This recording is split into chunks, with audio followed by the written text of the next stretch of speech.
This episode of the Secret Society of Fly Tyers is brought to you by eggs. Eggs are a type of round food that anybody can eat if they really want to. Buy eggs at your local grocer today. Don't stop at chicken eggs. There's plenty of eggs to choose from. For some reason, chicken ones are the most popular, but if you ask me, they're not nearly flavorful and pungent enough. Give me some lizard eggs or giant salamander eggs. Give me bee eggs. Give me those eggs that are absolutely unidentifiable, and I'll eat them. I'll eat anything if I'm hungry enough, and I usually am. Buy eggs today.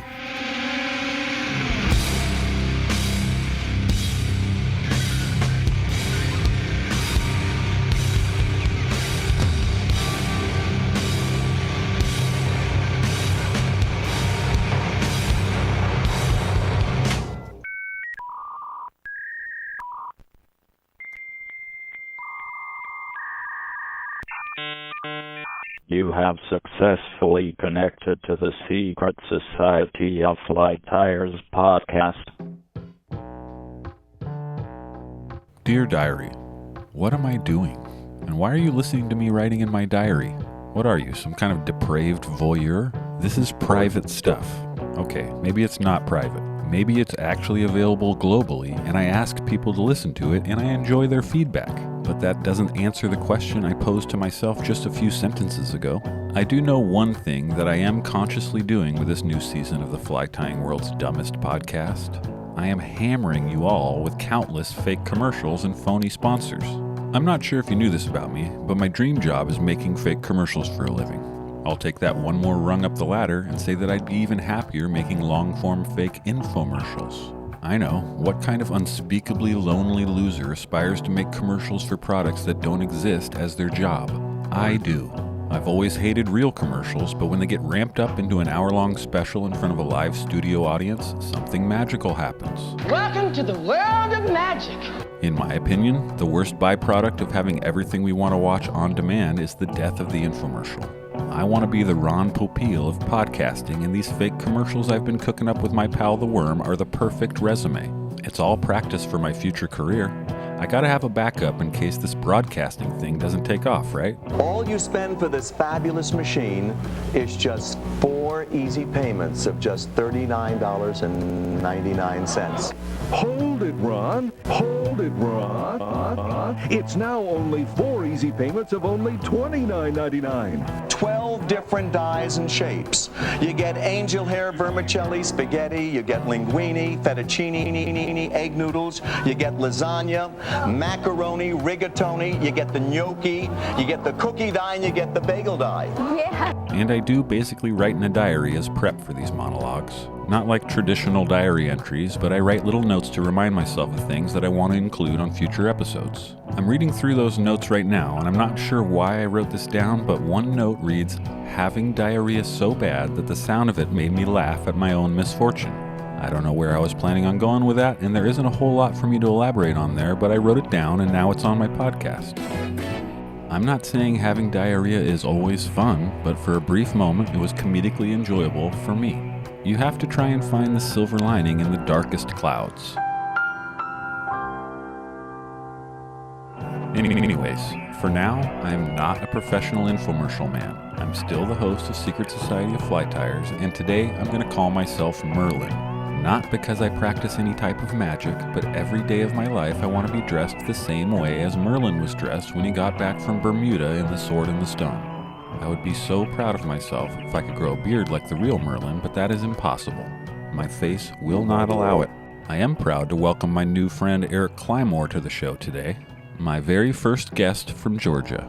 Erik is the owner and operator of Small Batch Bugs, and he was gracious enough with his time to waste some of it with me and yap about the Chattahoochee River, the river from a popular country song that lies way down yonder. Way down yonder on the Chattahoochee. Erik's goal with Small Batch Bugs is to produce quality, consistent, and purpose-driven flies. From the looks of it, that's exactly what he's doing. Like myself and most of you listening, he became consumed with all things fly fishing and fly tying and decided to do something about it. I make this podcast, he makes bugs. I love bugs. Erik's self-described minimalist mindset has made a noticeable impact on his craft, and each fly that comes off his vise to be sold on his website must serve a purpose. He hopes that his bugs will make your time on the water a little more productive. He made my time more productive just by agreeing to be interviewed. Sir, I did not agree to any of this. We almost made the focus of this episode his pattern, the pool shark, which is a sweet little bait fish imitation. But we pivoted over to focus on his local river, the Chattahoochee, instead. We got a little crazy. We talk about both, but podcast episodes need a title, and the river is where we landed. I'm happy to venture off into a part of the map that this show hasn't uncovered yet. That means I get to learn about some water that I'm unfamiliar with, meet a new person who shares a common interest in crafting fake fish food, and dig up some weird local lore. My neighbor across the street shares a common interest with me. He loves to fish too. He's a big bass guy, participates in bass tournaments, and even has a cool largemouth bass mailbox that I'm very jealous of. He's got a nice bass boat parked in the driveway that I'm even more jealous of, and is often out there working on it. He must have heard this podcast though, because he will not invite me out to fish with him no matter how many times I hint at wanting to be on that boat. Sometimes I wonder if it's a conventional angler versus fly angler thing and he doesn't think those two worlds can coexist. But I think it's my dumb face, glasses, and the stupid things that come out of my mouth. Or maybe it's all the cigarette smoke billowing from my backyard and making its way across the street. I suppose I should use that as a segue into another update on my disgusting habit. I'm 4 episodes into season 3, so that means I only have 8 more episodes left as a smoker. They say that doing things well takes practice. I've heard the saying that 10,000 hours of practice will make you an expert, and I must have reached that milestone with my smoking long ago. It's one of the few things I'm good at, and I have perfected my smoking talent into what professionals call circular breathing. I can suck down a cigarette in under a minute without even coming up for real air. I know I told you a few paragraphs ago that I wanted to be the Ron Popeil of podcasting, but I have already become the Kenny G of smoking cigarettes. He uses the same talent to blow into his alto and tenor saxophones and claims to be able to hold a note indefinitely. I can do the same thing with the similar shaped but way cooler Parliament brand cigarettes. Badass, I know.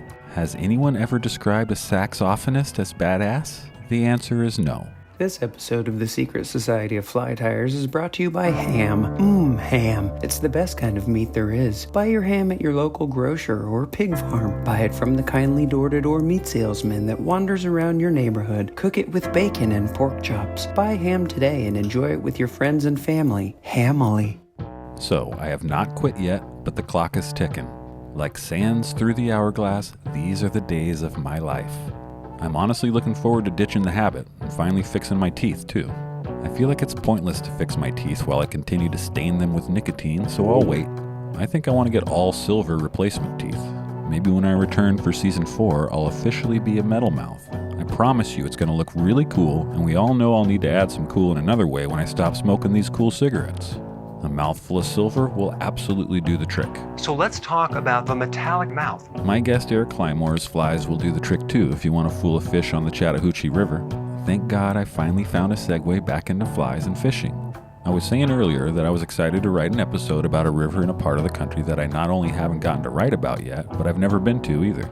Since I haven't been there yet, let me lean on GeorgiaWildTrout.com and a few other sources to provide some info on the Chattahoochee that Alan Jackson wasn't able to convey in his hit song. Hoochie coochie. The name Chattahoochee is rooted in the Muskogean language spoken by the Native Americans who first settled on the river's banks. Chattahoochee roughly translates into painted rock. It's thought to reference the colorful granite outcroppings found along the banks. The Chattahoochee River forms the southern half of the Alabama and Georgia border, as well as a portion of the Florida and Georgia border. It's a tributary of the Apalachicola River, a relatively short river formed by the confluence of the Chattahoochee and Flint rivers and emptying from Florida into Apalachicola Bay in the Gulf of Mexico. The Chattahoochee River is about 430 miles long. The Chattahoochee, Flint, and Apalachicola rivers together make up the Apalachicola-Chattahoochee-Flint River Basin. The Chattahoochee makes up the largest part of the ACF's drainage basin. Thank God they didn't make me say that whole thing again. The source of the Chattahoochee River is located in Jack's Gap at the southeastern foot of Jack's Knob, which sounds kinda sensual, in the very southeastern corner of Union County in the southern Blue Ridge Mountains, a sub-range of the Appalachian Mountains. The headwaters of the river flow south from ridges that form the Tennessee Valley Divide. The Chattahoochee's source and upper course lie within Chattahoochee National Forest. From its source in the Blue Ridge Mountains, the Chattahoochee River flows southwesterly to Atlanta and through its suburbs.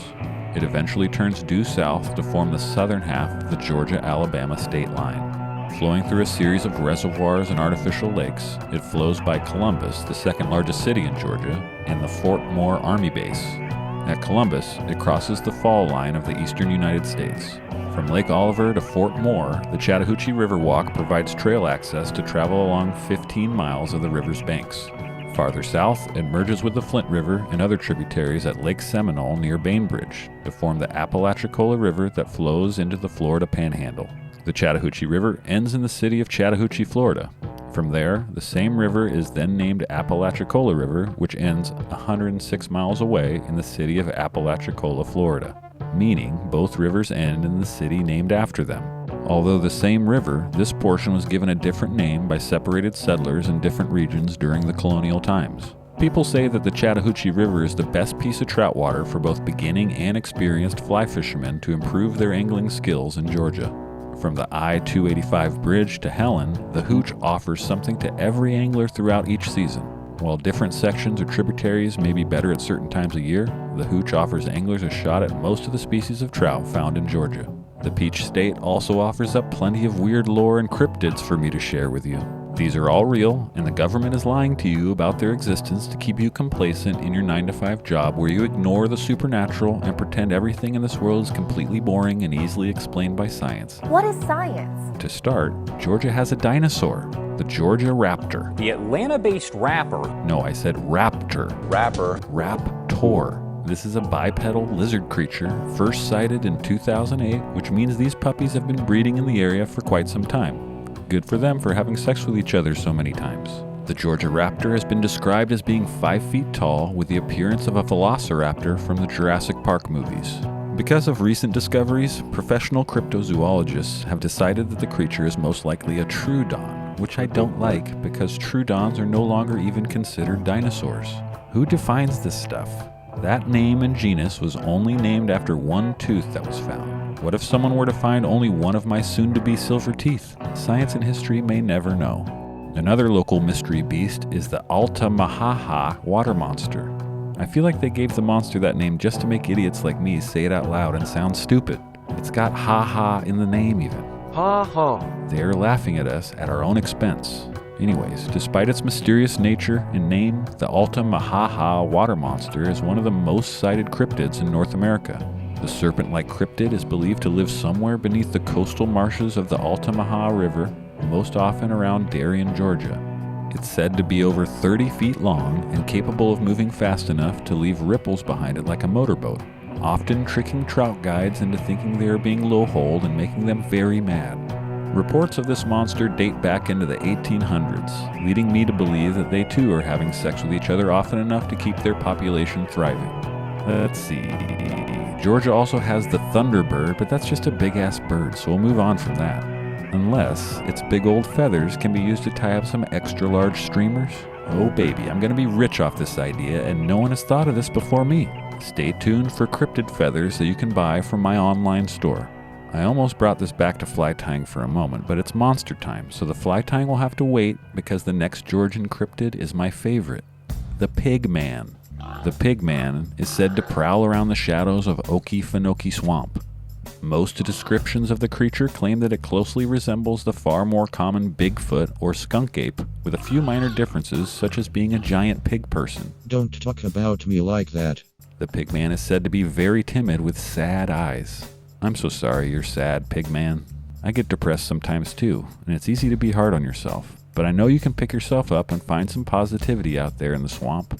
Because of his sad nature, the local people choose to let the sad Pigman live out its mysterious life in peace.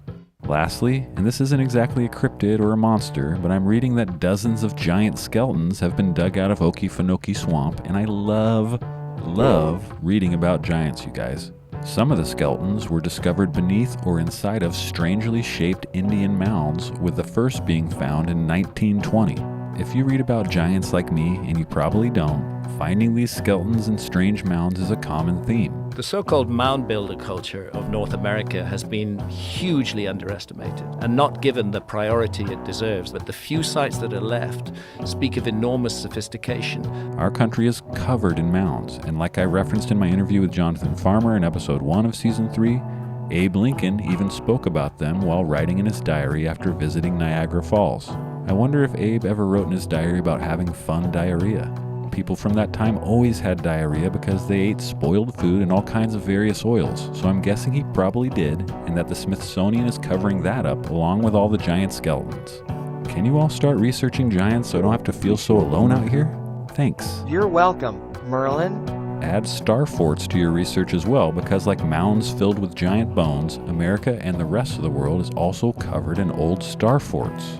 Star forts first appeared in my motherland of Italy at the end of the 15th century. Mamma mia, che delusione. Hey, I heard that. Medieval-era fortifications tended to be ring-shaped, which not only allowed attackers relative safety when they got close to its walls, but were vulnerable to the new technology of artillery. The design of the star fort did away with dead zones, or areas in which an attacker cannot be brought under fire. By the use of triangular bastions which command all approaches, the star fort concept was adopted by nearly every European nation, and in the rest of the New World from the 16th through 19th centuries. Their symmetric beauty and historic nature make them absolutely fascinating. So why don't we know more about these star forts, and why as a 43-year-old man am I just finally hearing about them? There are star forts all over the realm that are fairly similar, which points to some sort of ancient global communication or maybe some purposefully hidden history. A few researchers that I enjoy, like John Levi and Analog, the archiver guy who digs through old newspaper articles, also point out that these structures don't always make sense as what they're described to be. Georgia has a couple of them too, if this topic interests you. Check out Fort Pulaski on Cockspur Island or Fort James Jackson in Savannah.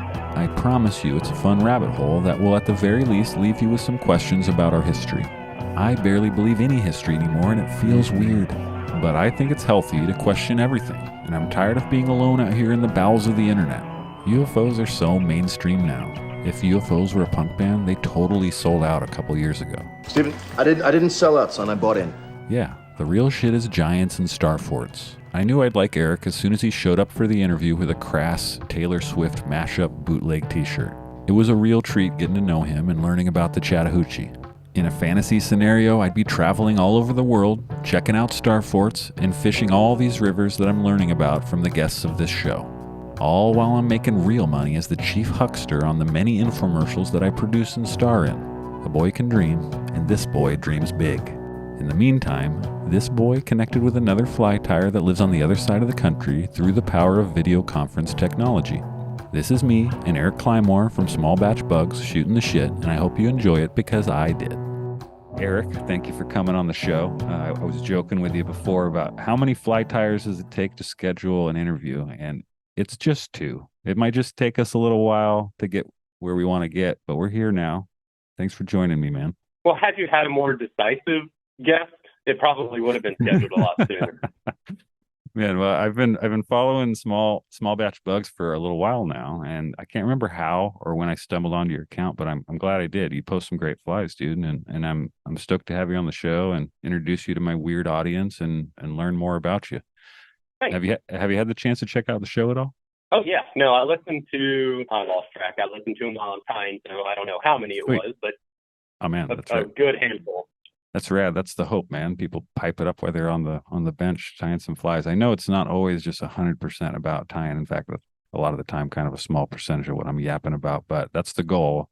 It's the world we're in, and so you know what we're getting into. I mean, this isn't the weird part of the show. The interview's pretty straightforward. I save the weird stuff for the rest of the show. But let's see. So my first question for you: where are you from, and where do you live now?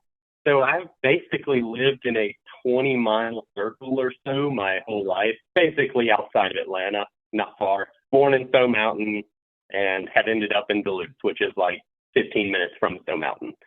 So pretty much within a 20 square mile stretch. I only just recently started branching out. I say recently, 5 years, really exploring past the Southeast. expanding your home range. So are you a Braves? Are you a Braves fan? I want to be a sports fan in general, but I finally accepted that is not in my. Yeah. Well, I was going to commiserate with you because I'm a Dodger fan, and both those teams got demolished in the playoffs this year. But you don't have to feel like the I said, you don't have to feel the grief, you know. I want to though. It looks fun, but it's just not. It's a lot of pain mixed in there, you know. So what got you into fly fishing, and how did that parlay into like tying your own stuff? I actually started fly fishing 2 times. First, they were about a year apart. I got a hand-me-down fly rod and all that, good stuff.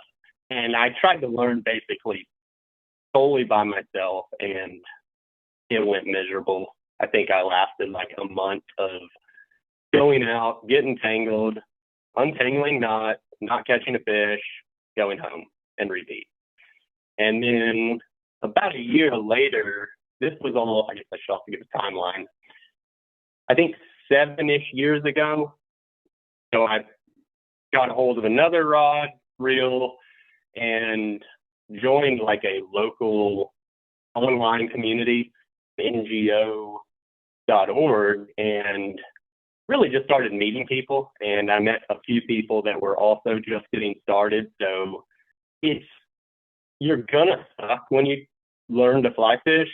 Yeah, for a while. But misery loves company. So as long as I wasn't the only one sucking, I could hang in there. I could keep doing it, keep practicing, keep. Well, folks like I've been fly fishing for about 10 years, and like folks like us that have just gotten into it within like the last 10 years or so have that double-edged sword of everything being on YouTube, right? So we get that confidence that like I don't need anybody to show me what to do. I can look it up and I'll go do it myself. And you got to learn through the errors that you make. And then, like, if you did anything like I did, I ended up hiring a casting instructor after a while to show me some stuff that I was doing wrong and help me correct some things. But yeah, it sounds like a similar trajectory over here. Yeah, it's just so overwhelming when you don't have anyone telling you, this is what works for them. You take everyone's recipe for success, and that varies vastly from person to person. So you start accumulating, 10 people on the internet suggestions, and now you've got a novel of what you need to learn, the flies you need to fish, etc. And it's overwhelming. Did tying, like for me, I'm curious if this is similar for you, but tying kind of helped give me some confidence that I didn't have fishing. Like I started learning how to tie stuff, and I felt good about the things that I was tying, and it made me feel better about fishing. I still don't think I'm that great, of a fisherman. I'm still learning cast. I just picked up the 2-handed rod, a couple of years ago, so I'm kind of relearning some stuff there and learn how to cast that and fish that, and it's just endless learning, right? But I feel like when I didn't start tying till maybe 6 years into fishing or something like that. It's been like the last 3 years or so, and anyway, it's helped me give me some confidence I didn't have. Did you start tying right away? Within a year. Yeah, so I do remember when I started tying, because I got my vise on Christmas. I think it was 6 years ago. 6 years ago this coming Christmas. And that was give or take a year after I started fly fishing. But to go back to your question, I definitely don't remember any boost in confidence. It was purely an outlet because I lived at that time in particular, so far from trout water. I say so far, like a good hour, long enough to where I couldn't just go any day of the week that I wanted to. And the time just gave me an outlet Monday through Friday in the evenings that I couldn't fish or couldn't chase trout. Scratch the itch a little bit. Yeah. I mean, and I'm not even that great of a tyer. I mean, I'm not saying that my confidence is because I tie great, but you can do it more, right? You're not able to be on the water as much as you can be at your bench tying, right? And so the more you tie, the better you get. And the more you tie the same patterns over and over again, the cleaner they get and stuff. And, you kind of advance maybe quicker, I will say there was probably an aspect of I didn't have to worry about losing that one hair there because I had been tying 5 days. So I probably had more than a couple of each fly I needed. And that would definitely influence the fishing. Yeah, I definitely bought a bunch of very expensive streamers and stuff that probably hit the water for, 5 minutes long ago. Yes. Did you have any kind of mentor, like for fishing or for tying, or is it just kind of all on your own? Well, like I said, I had joined a kind of local organization, a message board, and definitely made some friends. I don't know if I'd say I had a mentor. I think the majority of people I would interact with had a similar skill set or skill level as me. So we just kind of learned together.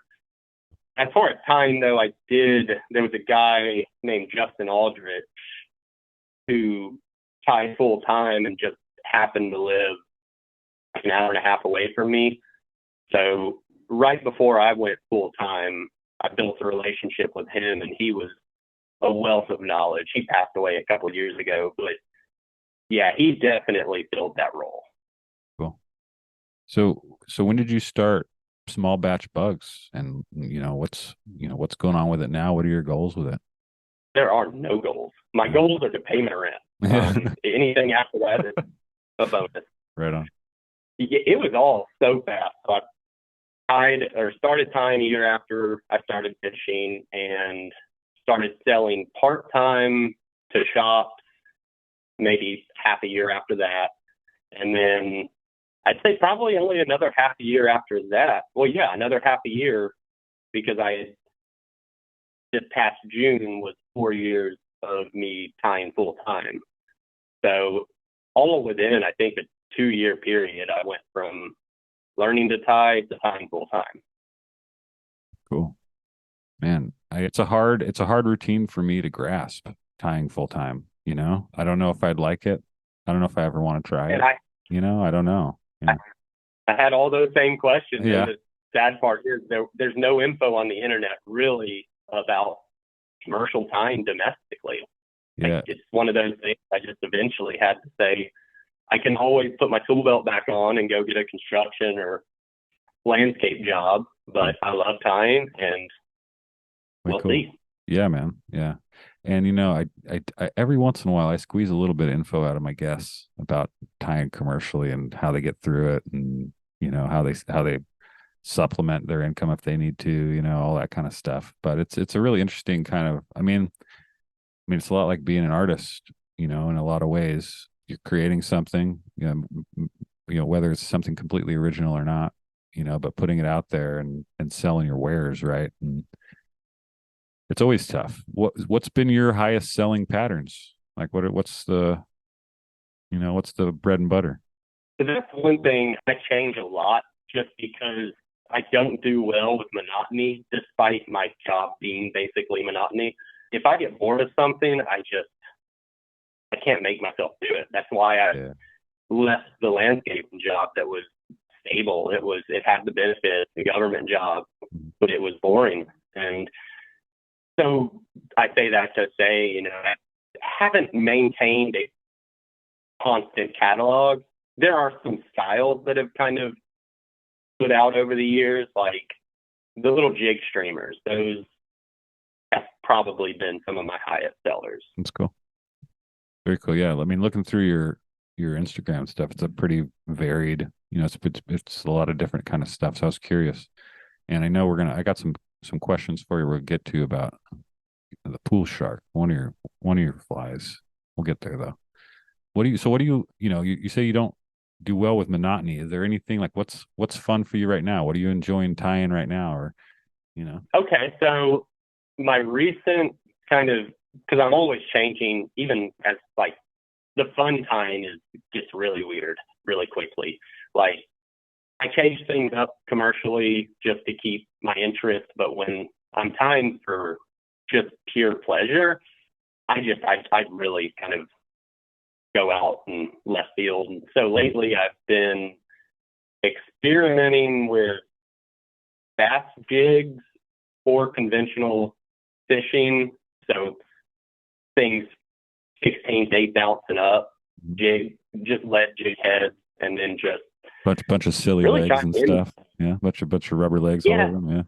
I'm just trying to emulate soft plastics, and I think that one's fun because there isn't a hard, fast recipe like there is for so many other styles of tying. You know, there's a proven list of patterns at this point in most things. But that's just one of those fields that has been explored for sure, but nowhere near, you know, dry flies, Atlantic salmon flies. Yeah, for sure. Yeah, personally, like I'm kind of the same way, but obviously I don't tie commercial, but when I'm tying, I rarely tie the same one twice, you know, like I'll usually throw some kind of variation. Unless I'm tying it for somebody else, I'll tie them a couple of the same thing or something like that. But it's tough for me. I don't ever want to do that. I'm curious. I'd love to see some of your off the wall stuff, man. The emulation of conventional tackle is super interesting, a super interesting part of fly tying. And I went through the Game Changer platform on a previous episode, which I suck at tying and probably will never tie. But all that's the way that in general is always fascinating to me. You know, I've said on my show before that I've swung plastic back bass worms on my fly rod before. It's whatever, you know. But anyway, yeah. Do you ever tie up like bugs to fill a box and then sell that as like a complete set, or are you really kind of like selling dozens? Or yeah, that's been something I feel like I've been seeing more often. I don't know if it's just because I didn't pay attention before, but I feel like people are starting to do that. Like, here's a trout box, or here's a streamer box, or wet flies, you know, or whatever, and selling a bunch at a time. Yeah. That guy Justin Aldridge, that's all he did. He didn't have a site catalog. He just had, I think it was like a 4-month constant wait list, and all he did was fill boxes.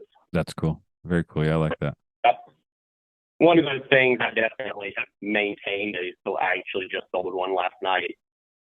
Just a very selection of stuff like that. Yeah, that's cool. Yeah, you know, I don't know. I'm in this weird spot right now where like I feel the same as you, where like I want to tie. I just want to try weird stuff and try different things. But at the same time, I'm just starting to get into some of like the classic steelhead and salmon patterns and stuff that are like the modern versions that people are doing and stuff. It's really kind of piquing my interest and starting to buy some materials for those. So I don't know. I'm all over the place, dude. I tie tons of leeches just because I fish those all the time. But I'm super interested and watch so many videos of other people tying and all these different things that, you know, I bookmark them all and I end up trying them, you know, once or twice. If I dig it, I'll, you know, keep doing them or whatever. But it's the options are endless, man. Do you tie on tube? Do you tie on tubes at all? Never tied on a tube. Don't go tubing, man. That's one of those areas I do intend on branching into at some point. But yeah. Just curious. I think it's the feather acquisition that has always scared me from going into those styles. I know you don't have to, you know, doing the intruder styles, but yeah, it's just, it seems like there's a host of materials I would need to purchase. There's a few different things. I mean, I just got started getting stoked on it, you know, recently. And I mean, the tubes, the different beads that fit the tubes, the different discs, those kind of things. Everything else though, there's some, I guess, some inline weights they use for those. So that kind of stuff is all the new stuff you need. But everything else is the same. Yeah. So I've watched a ton of OPST's videos, and I may not be tying tubes or intruders for that matter, but I definitely take those philosophies and transfer them to other. Yeah. Way cool, man. I mean, like this is a little crayfish. Oh, cool. On a 6-ounce jig, and that's something I actually like. I did a rabbit bunny loop, and we'll put like dubbing in it and kind of make a lazy man compound loop. That's one of those things that's always stayed with me since watching those videos, is just the endless options of making those loops. Yeah, adding in all mixing materials, adding in things, customizing it for sure. Me too. I don't tie a lot of intruders either, but I definitely picked up a lot of that same stuff. And the crawfish there on the jig hook is tight. Me and my buddy just fished the Truckee River up here with hey dog. Hey dog, what's up? It's okay. It's okay. Mine might come in here and say hello too. You never know. But I was just saying, me and my buddy went up to fish with a past guest, Gilligan Coles, up on the Truckee River, and we were throwing big jig streamers all day, you know, for brown trout and rainbows. You know, they're a little bit bigger. They're articulated 2-hook deals, but very similar to the idea there. And I don't tie anything on jigs, so I'm gonna try and get some of those and try my hand, try to do that stuff. Let's see. We got some Chattahoochee. The point of the episode is going to be the Chattahoochee River. And I got some questions about that too. And I'm going to go into a whole bunch of other stuff in the monologue, which I'm partially through right now. But something I wanted to ask you before we get there, your posts always look so good. The photography, the, video and photo and stuff that you post on Instagram. It's been near impossible for me to get a photo of something I tie to send to somebody that I think looks good. But just wondering if you had any tips. That was one of those things, like putting my stuff out on social media, like instantly picked up the pressure of wanting to tie better because I don't want to crap. Yeah.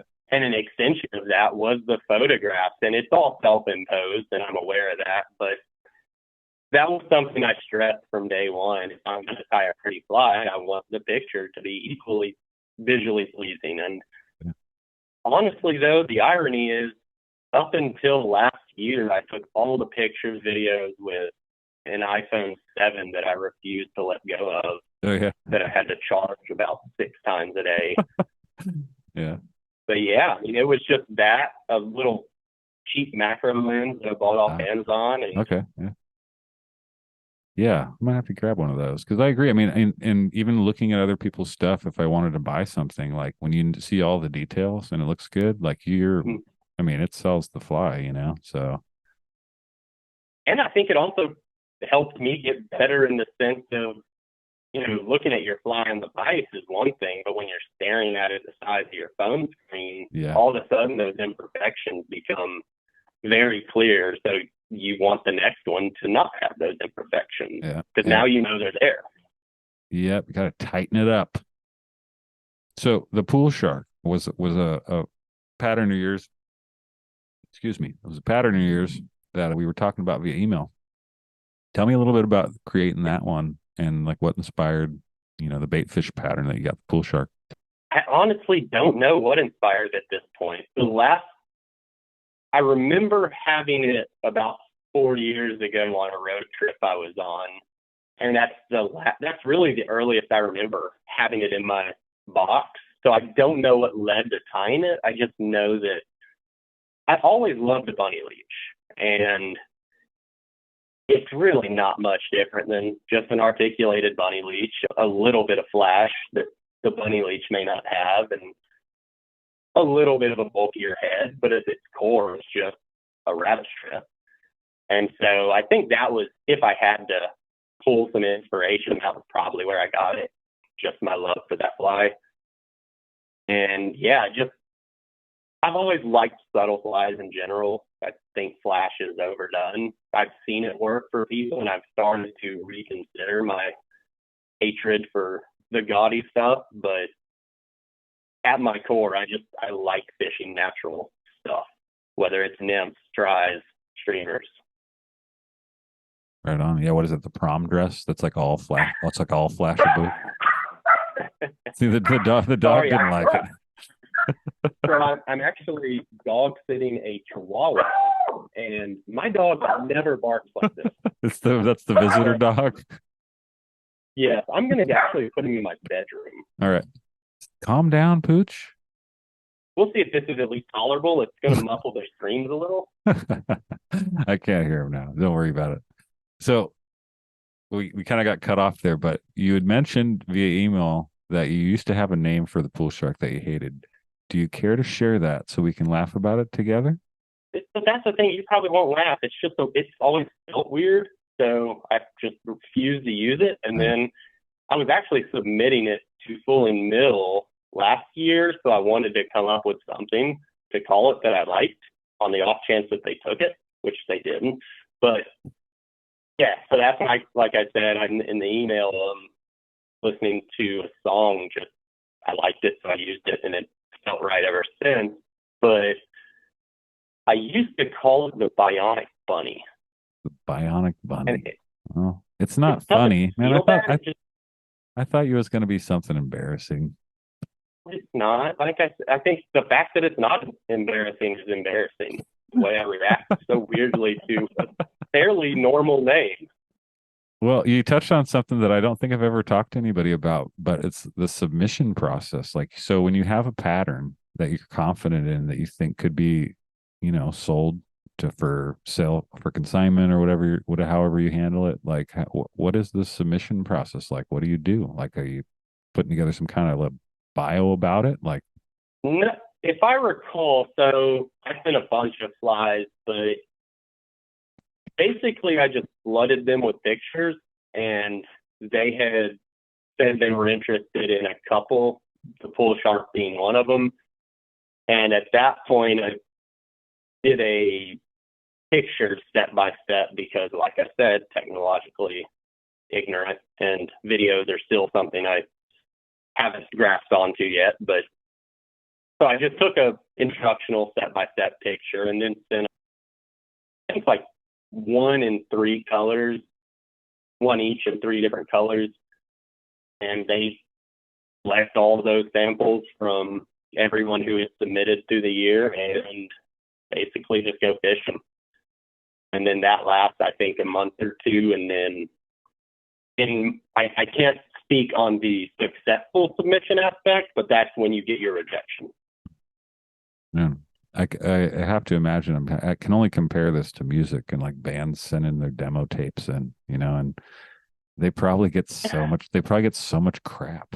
Like people think that their stuff's good, sure. You know what I mean? And they're just like, oh yeah, this is perfect. They send it in. They have no idea like the other, the bar that's been set, right?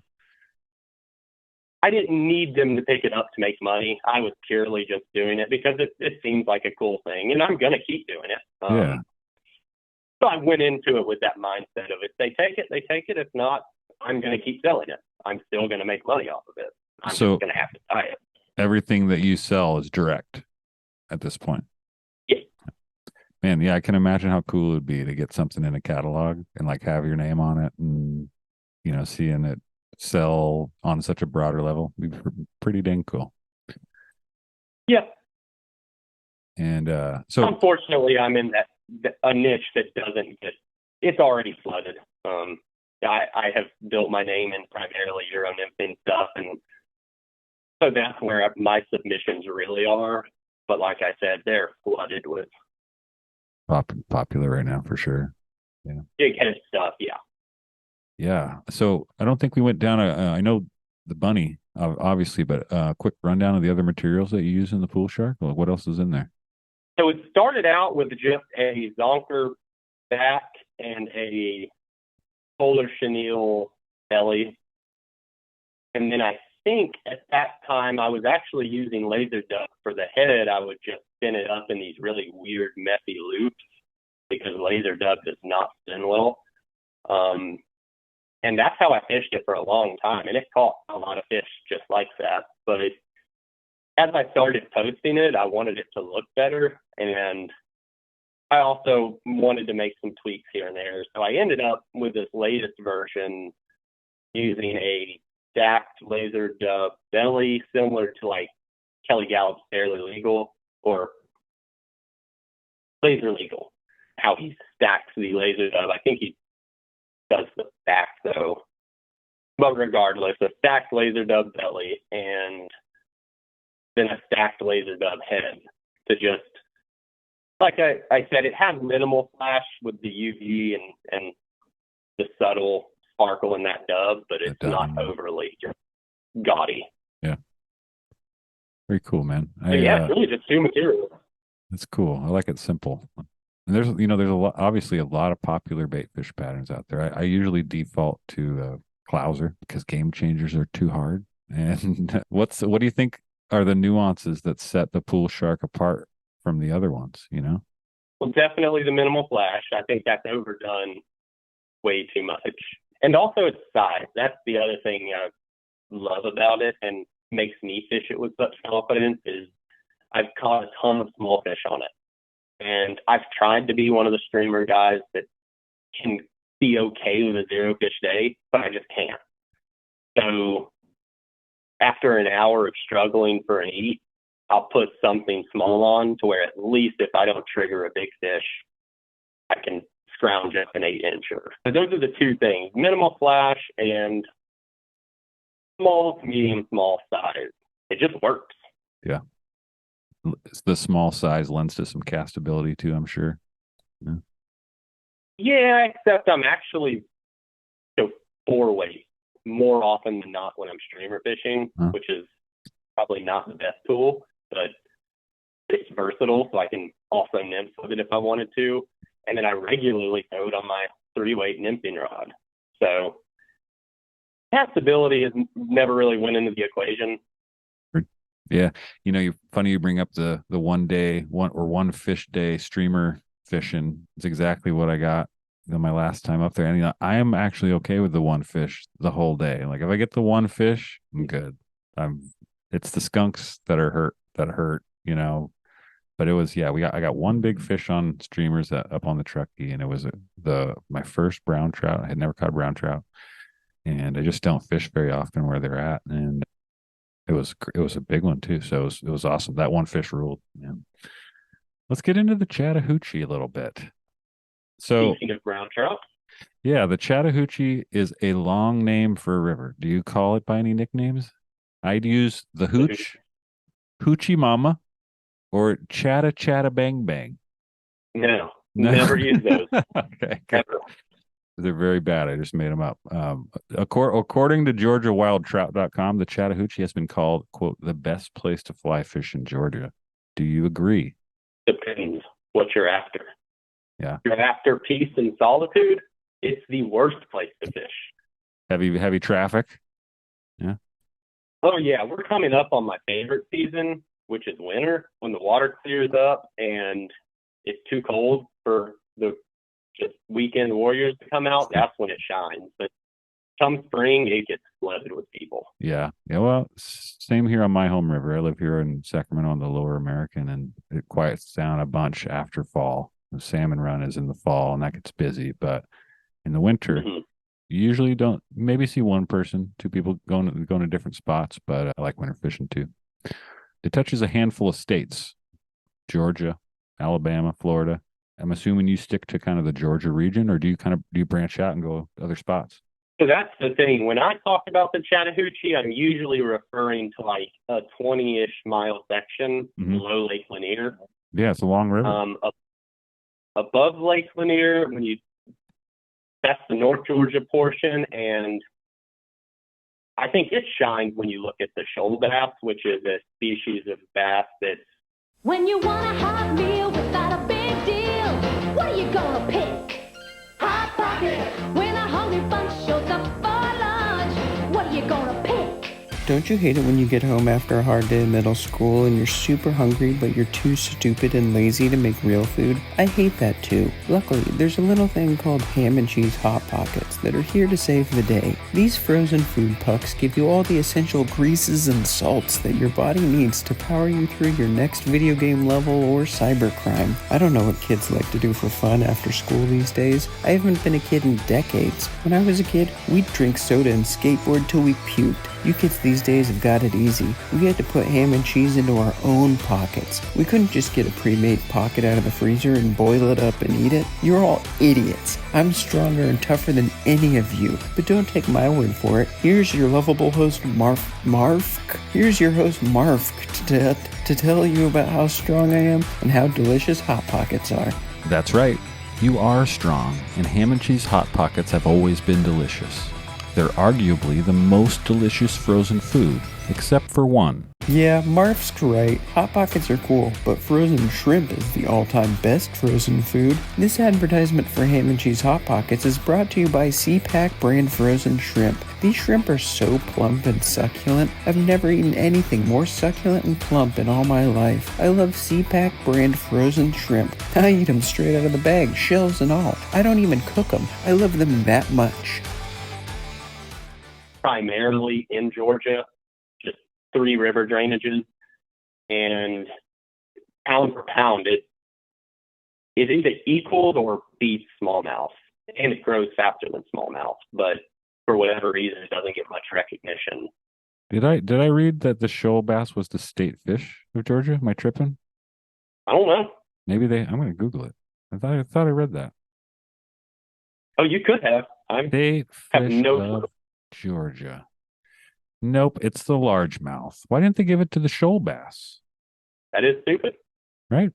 See, it's not even recognized in our own state. But what's the state fish of California? I don't know that either. Lived here my whole life. Let's see. It is what?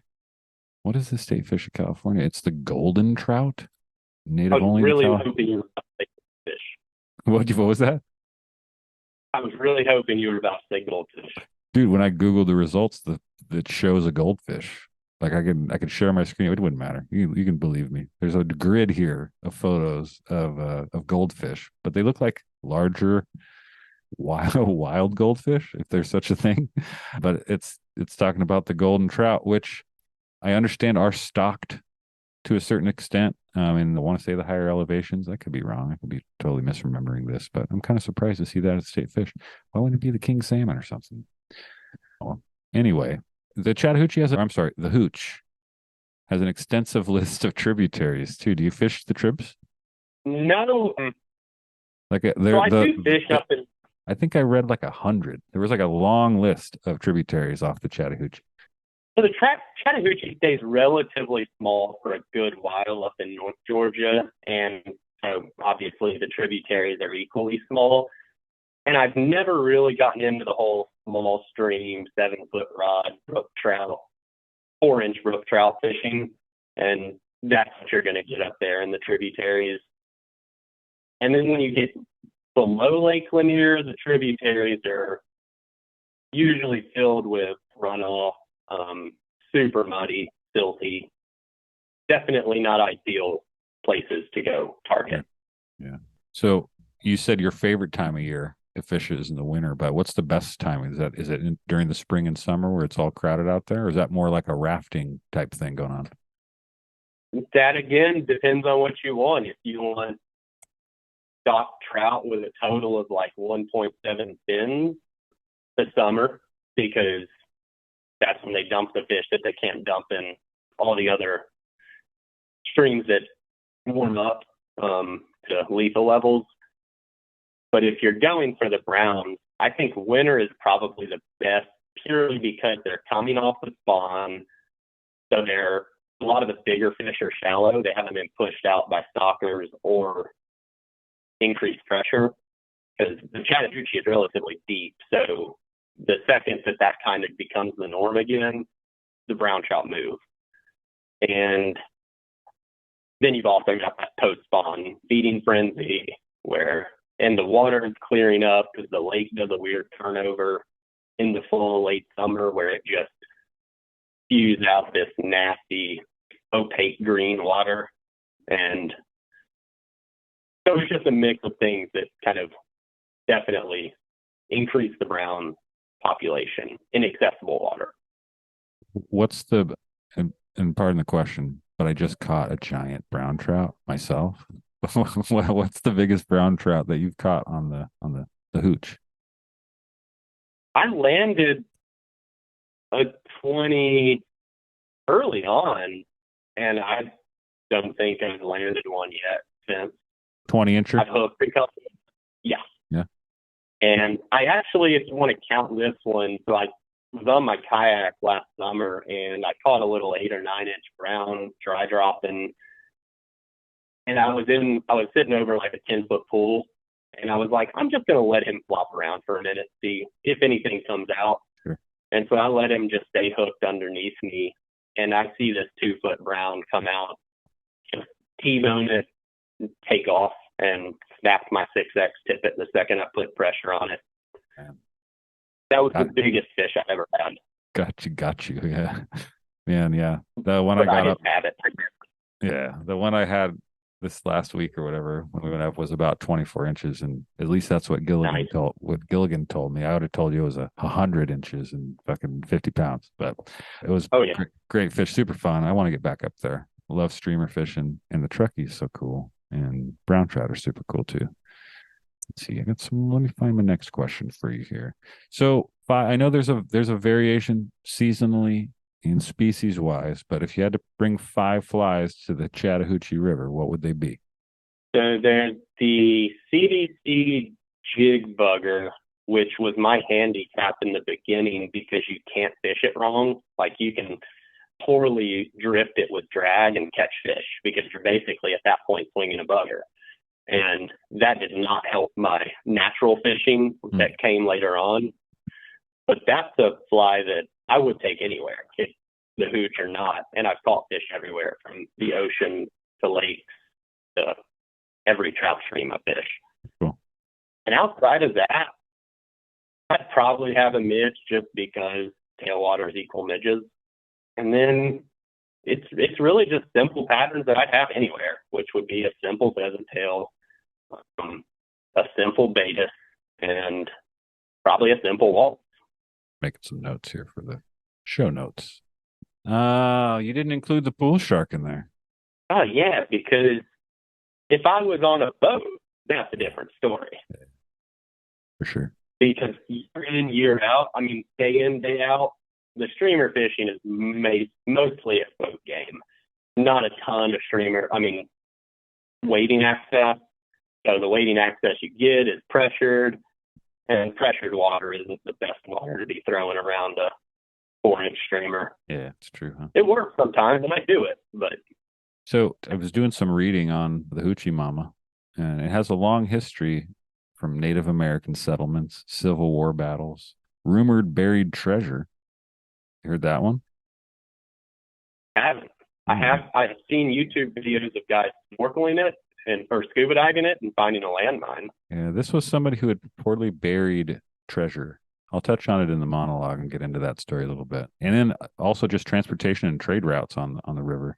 And it seems like a primo area for hunting for like antique items and, ruins and stuff like that. I love a ruin. Okay. Have you ever stumbled upon anything cool while you're out there? A bunch of cultural rituals.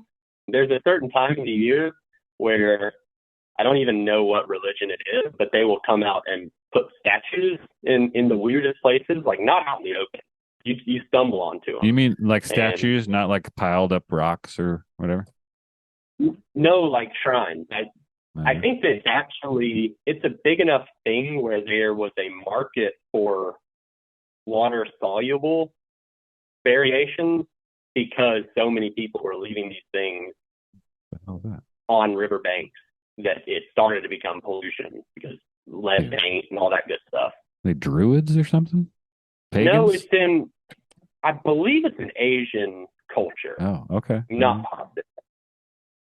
Interesting, man. But I don't think I've ever really stumbled up. I'm not very observant. I've got tunnel vision. I look at my truck, then I look at my rod, then I look at the river. I feel you, man. I pass over a lot of stuff too, I'm sure. But there seems like there could be chances of finding like Civil War stuff, out there, and like all kinds of weird stuff. So I might bring a metal detector with me when I'm getting skunked and go fish the dirt, man. Yeah, the problem is all the private property. Oh yeah, it's a private property issue on that river. Yeah. Oh, terrible. Really? It's Metro Atlanta. Gwinnett County, I think, is the fastest growing, or has been at certain points the fastest growing county in America. Oh shit. Yeah. And riverfront property is obviously a premium. So there's only a handful of access points. Even the access points are pretty slim once you get on land. But if you're in the water, fair game, right? On a vessel or even waiting? Yes, if the river is navigable or deemed navigable, it is fair game to the public. People still get the landowners still get touchy about that, here and there. But I've heard it's an issue in other areas. I don't know how I'd feel if I had a river running through my property that it felt like was my river, my part of the river, and like people were. Oh, I've gone over that scenario as well. Yeah, it's a hard one. I don't have the answers. Yeah, I don't know how I'd feel. I don't have a river in my yard, but I don't know. So, I had another question for you. Is there any conservation group that you want to point people towards to learn more and, potentially contribute to the river? I mean, I know every metro river has its problems, There's the Chattahoochee River Keeper, which is obviously solely focused on the Chattahoochee. This is the Chattahoochee River Keeper? Chattahoochee River Keepers, Keeper, singular, plural, I'm not sure. All right. I want to look them up. And then outside of that, it's just primarily TU. Yep. They're everywhere doing good stuff. So before we set up this interview, you alluded to some resource management issues. Was this something that you wanted to talk about on the show? Did you want to, bring up anything, or we can totally avoid the topic and edit this right out? Well, so what you had said about, I definitely got to thinking after I sent you my novel, Talking Point. I am cynical by nature, and I think I'm always looking at the pessimistic view of or perception of things. And so I like to complain. I do believe. I don't know about you. I just like to complain sometimes, man. Complaining's easy. Yeah, it feels good sometimes. It feels great. But yes, I do believe that the Chattahoochee is not. So our record brown trout is 20 pounds plus. And considering it's a 20-pound brown trout wild caught within the near proximity to Atlanta of such a massive city, that personally should be called for celebration. A 20-pound fish is massive nearly anywhere you go. And so to have something so special like that so close to so many people and so far south, because I still get surprised when I tell people I trout fish and I'm from Georgia, and they kind of act flabbergasted that we even have trout there, period. Sure. Yeah. So yes, we have trout, we have wild trout, we have a lot of stock trout, and we also have some really big wild trout. Giant Not ass a ton, brown trout. Yeah. But yeah, I mean, I do feel they are underappreciated, and I feel there is a better balance that could be struck between the necessary infrastructure and housing boom that we're kind of experiencing, while also backtracking to the Chattahoochee River Keeper and TU. One of the last projects I remembered seeing was not focused on the Chattahoochee, but instead on one of the main feeder creeks in the high trout area. And it was basically to prevent the silt deposit into that feeder creek, which then after even the smallest rain would get dumped into the Chattahoochee. Yeah, blown right in there. Yeah. And so I feel like that is the starting place that I feel is in middle ground.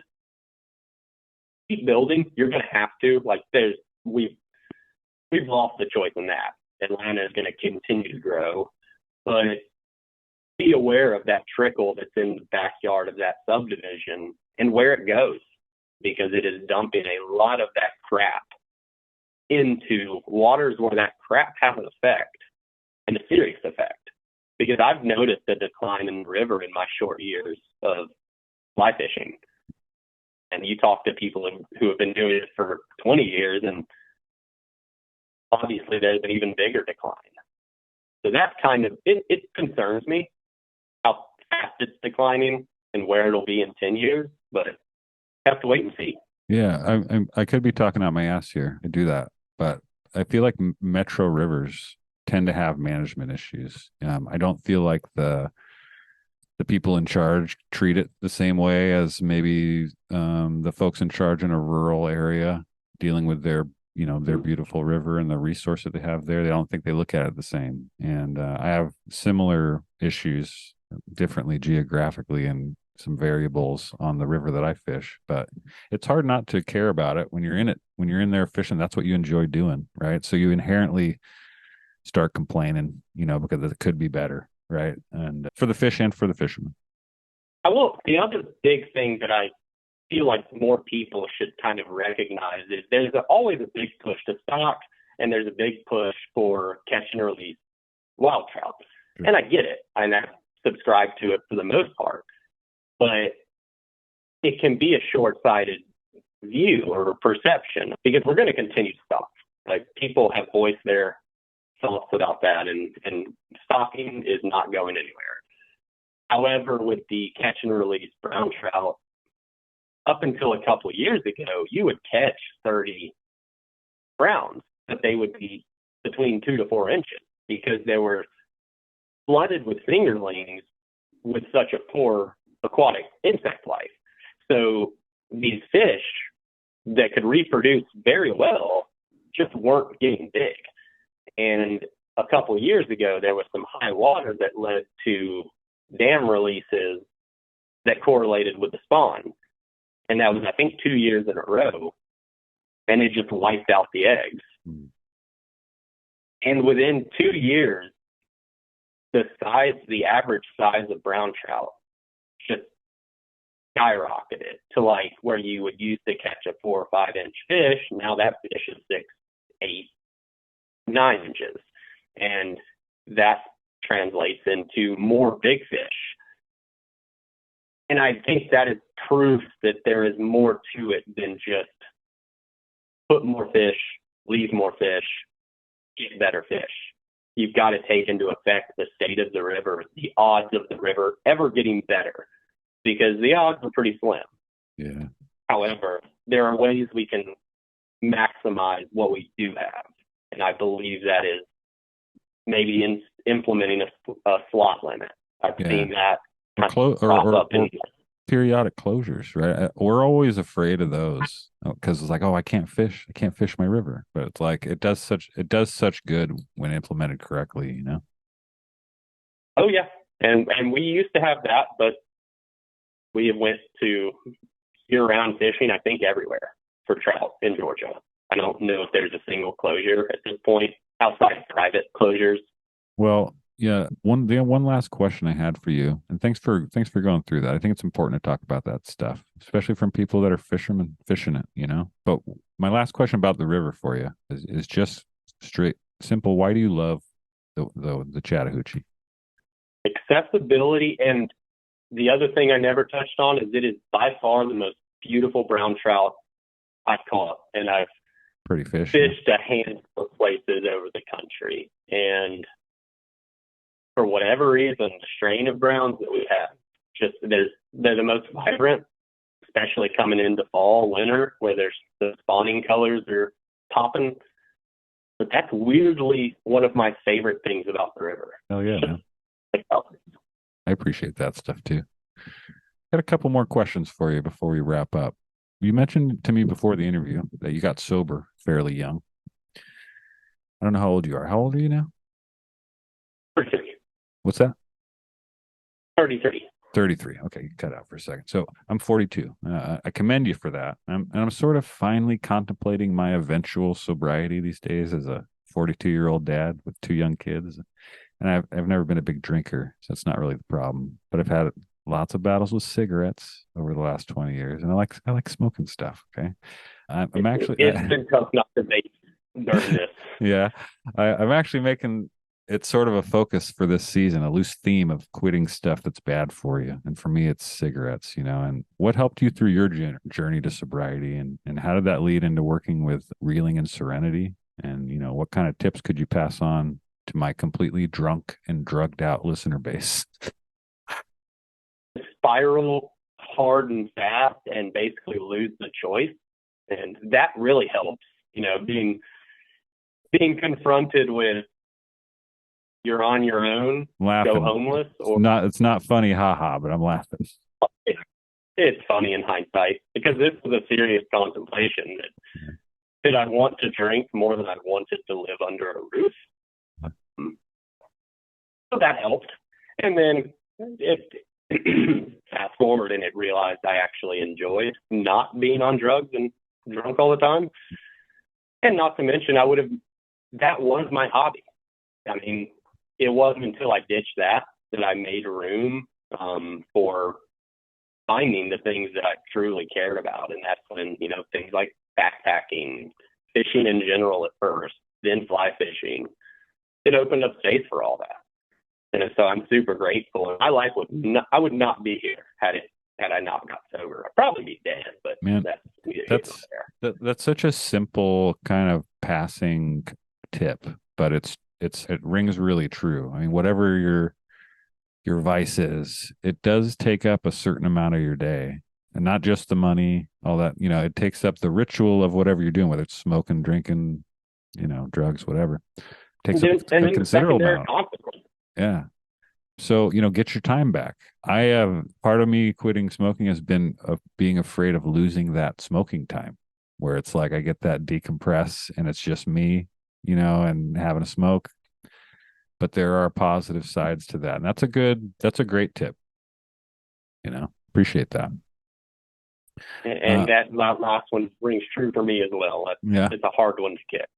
Yeah, man. I've quit a few times over the years and been successful for years at a time, but keeps pulling me back in.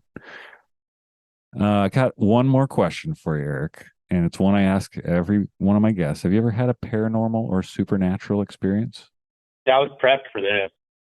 We're good. Because I'm so jaded and practical to a fault, but that made me think about it more. And I think like all of the energy that people put into that, I put into nerding out about potential universe stuff, weirdness. I can't get behind Bigfoot. I can't get behind a haunted, ghost, Loch Ness monster. It just doesn't resonate with me. Sure. But I can really get weird about some multiverse theories or there we go. Oh yeah.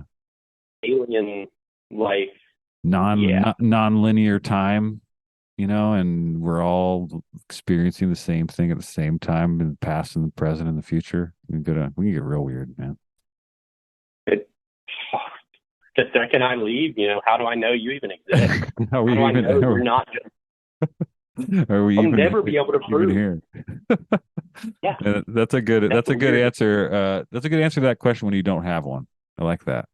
I wonder though, I mean, this is a question me and my brother were talking just the other day about it. It was like he told me that he really wanted to have some sort of experience like that, some sort of undeniable proof of the other side, the woo-woo, and I think some people crave that and some people don't want it at all, I have trouble wrapping my head around things that can be fairly easily disproven, and maybe not factually disproven, but logically. That's why I still latch on to the universal stuff, because no one can ever disprove it until we can either prove or disprove it. Well, yeah, I want to be able to, just like I want to be a sports fan, I would love to get down with Bigfoot. Yeah. Well, the skeptics are what keep the weirdos like me going, because then we have somebody to talk to about it and try and figure out. And I'm not really a Bigfoot guy. I'm pretty neutral on that one. I'm so over my head deep into like the UFO phenomenon and like general a lot of spiritual and religious based weirdness has been really scratching my itch lately. Biblical archaeology and the weirdness that surrounds all that stuff, and giants. Man, giants have been really getting me right now. There's no way in hell you believe in giants. No, but the Mandela effect, that is a recent experience that I've had. That what was your Mandela effect? What was it? I just got a second credit card from the same company, and I would have put everything I owned that the new card number was my old card number, because they're totally different. They start with different numbers. And it wasn't just I thought that was like, it felt weird. But the logic side of me instantly kicks in and says, you just forgot, move on. But it felt weird. That is a weird one, man. The first Mandela effect thing I ever heard about was the Berenstain Bears one. And that one was like, I'm 100%. It was Berenstain throughout my childhood. Or the Luke, I am your father. I just watched that the other day with my son. My son's just getting into the Star Wars stuff, and I wasn't super into Star Wars. I watched the original 3, but I didn't nerd out on them. So I can't speak on that one, but I've heard that one. Yeah. Absolutely. Dude, it's been a pleasure. And Stain. That's a fact. I don't know what, something happened there. Some ripple in space-time. Hey, it could all, that must be why I can get on board with that. It could probably be tied into the, the space-time, the multiverse, Good. That's why it calls to me. And I think they called it the Mandela effect because it was originally coined around how many times people say he was reported as dying, right? I think is what it was. Like, no, Nelson Mandela died in this year and then he was still alive. Yeah. But my theory is that it's actually the ghost of Nelson Mandela weaseling shit around behind the scenes to switch it up. Named the effect after himself. Yeah. Jaded, cynical Erik is going to come out and say that wrong, but okay. Right on, man. Well, hey, dude, thank you for coming on the show. I feel like we covered a lot of stuff. I'm going to get more detailed about the Hoochie Mama during the monologue. And I'm going to link to all your stuff in the show notes. I'm going to bug you for some other stuff after this interview, I'm sure. And I'm looking forward to putting this episode out. I'm stoked to do a southeastern river, really have been so focused on stuff that's familiar to me. Steelhead Rivers, California. And then I got a bunch of Texas buddies that I keep going out to Texas for. So that's been kind of my main focus, West Coast and Texas. And I'm doing my best to mix some stuff up. So thanks for being down to come on the show and talk about a river in Georgia, man. Thanks again for being my guest on this one, Erik. And thanks for teaching me and my listeners a little bit about the Chattahoochee River. Between Erik's actual local knowledge and my monologue, I feel like folks should have a decent start if they want to twist up some bugs and go fish it. Erik sells flies on his website, smallbatchbugs.com, and takes custom orders too. If you need some trout bugs or some streamers, I urge you to check out his stuff and then go throw them in the water with some confidence. If you show up to the river thinking you don't have a chance at catching anything, the fish will know and they will not respect you. They tell all their fish friends to ignore your offering too because they will not reward a weak baby. Excuse me, I am not a weak baby. I haven't asked any of you what you think about my new logos for Season 3 yet. My brother cooked up a few new ones for me to use, and so far you've seen 2 of them. I like everything my brother does because he's my brother and he gets me. Do you feel like any of them are more sticker-worthy than the others? Drop me a note and let me know. I want to print some new stickers to give away. I might even have a real store up by the time this episode comes out. I've been thinking about it since I launched the podcast, but I haven't actually put anything together. Hopefully that has changed by the time you're hearing this. This isn't the fake store I've joked about on this show so many times with made-up products. I'm talking about selling real merchandise. I can't wait to pester all of you constantly to buy my wares. Maybe I'll even film a long-form infomercial to hawk them properly. For now, I still have a few leftover stickers from Seasons 1 and 2. If you want one, let me know, and I'll spend money to send you one through the mail. Have you been checking out the content I've been sharing with you after each one of these new episodes? It's good, I promise. This time, I'm sharing some music-related stuff. When you're bored and find yourself at the end of the internet, give these a listen. See you next time. The Alphabetical Fugazi Podcast. I'm going to go out on a limb and guess that most of my listeners know who Fugazi is. They're one of my absolute favorite bands, and I go in phases where I pretty much only listen to them for weeks on end. I've been doing this since I was about 16 years old, so almost 30 years. A super fan like me decided to put together a podcast going through all the Fugazi songs alphabetically and digging into what he thinks they're about and interviewing guests that either have some sort of connection to the band or are just big fans like the host.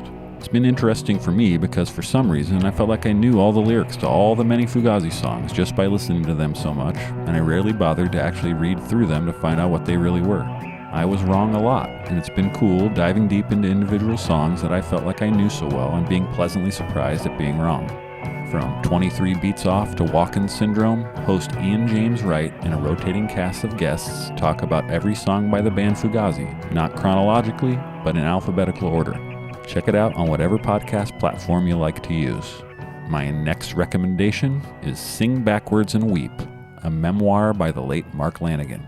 This gritty, best-selling memoir by the singer Mark Lanegan of Screaming Trees, Queens of the Stone Age, and Soul Savers, amongst many others, documents his years as a singer and drug addict in Seattle in the 80s and 90s. I am a huge Mark Lanegan fan and was heartbroken by his death a couple years ago. I unknowingly started to listen to him read his book right around the anniversary of his death this February, and it's a heavy one. Mark doesn't hold back on his own issues and demons. He lets it all out in a brutally honest and dark story that covers most of his life, but focuses on his music career that started with the Screaming Trees and ended after collaborating with many other great artists and releasing many solo albums. In my opinion, Bubblegum by the Mark Lanegan Band is as close to a perfect record as I can think of, and this book is right up there with it. It's streaming for Spotify Premium users, and like I said, Mark reads it to you. Hearing his iconic gravelly voice tell you the stories within the book is the perfect way to take it in. If you can't find it for some reason, I'll link to Mark's book in the show notes as well as a link to the Alphabetical Fugazi podcast. Ah, hog's milk. There's nothing more delicious, creamy, and nutritious than hog's milk. It's like muscle milk, but it's made out of the muscles of hogs. You might not think it because there's a hurtful stereotype about hogs being lazy and fat, but they're filled with vitamin-rich muscles once you cut away all that fat, and that's what we do here at Henry's Hogs Milk Dairy. We squeeze every last drop of milk out of our muscular hogs in order to provide you with the highest quality milk in all the land. So don't be shy. Get yourself a carton of Henry's Hogs Milk today. You can find it in the yogurt aisle because even though it's technically milk, it's as thick as yogurt. Suck it through a wide barrel straw or scoop it out of the bucket with your hands. Either way, you'll be satisfied once you've got a belly full of Henry's Hogs Milk. This is a no-brainer. You can't help it. You're like, hell yeah. Please note that this is not a real advertisement, and the company, brand, entity, or product mentioned in the preceding ad in no way endorses, agrees with, or knows about this podcast.